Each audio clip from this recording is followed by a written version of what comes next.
আমার একবারও মনে হচ্ছে না আমি আইনের কোনো অনুষ্ঠানে এসেছি।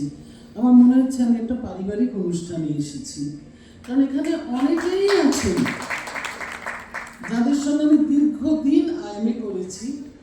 যেমন কাশিন্দা আছেন, শাকিন্দা আছেন, আর নান আদার দেন আমার দুই সহপাঠী বন্ধু আছেন যাদের সঙ্গে আমার 52 বছরের সম্পর্ক, ডক্টর চন্দ্রশেখর ধর আর ডক্টর প্রদীপ চ্যাটার্জি। অতএব এখানে আমার একদমই কোনো নিজেকে আউটসাইডার বলে মনে হচ্ছে না। যাই হোক, আপনাদের একটু বলি আমি যে আজকে আইনেতে এই যে পদটা আমি পেয়েছি তার জন্যে অনেক খেটে আমাকে এখানে উঠে আসতে হয়েছে, অনেক লড়াই করে উঠে আসতে হয়েছে। হয়তো এটা তার পুরস্কার, অনেকেই তো করেন, সবাই তো পুরস্কার যে পান তা তো নয়।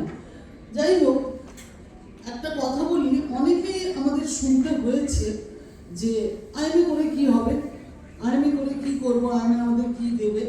আইনে কিন্তু কোনো দেওয়ার জায়গা নয়, আইনেতে আমরা দিই, আইনের কাছ থেকে আমরা কিছু প্রত্যাশা করি না।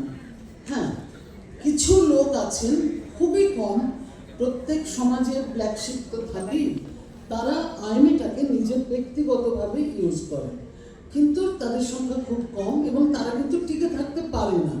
তার বহু প্রমাণ আপনারা পেয়েছেন, আগামী দিনেও পাবেন।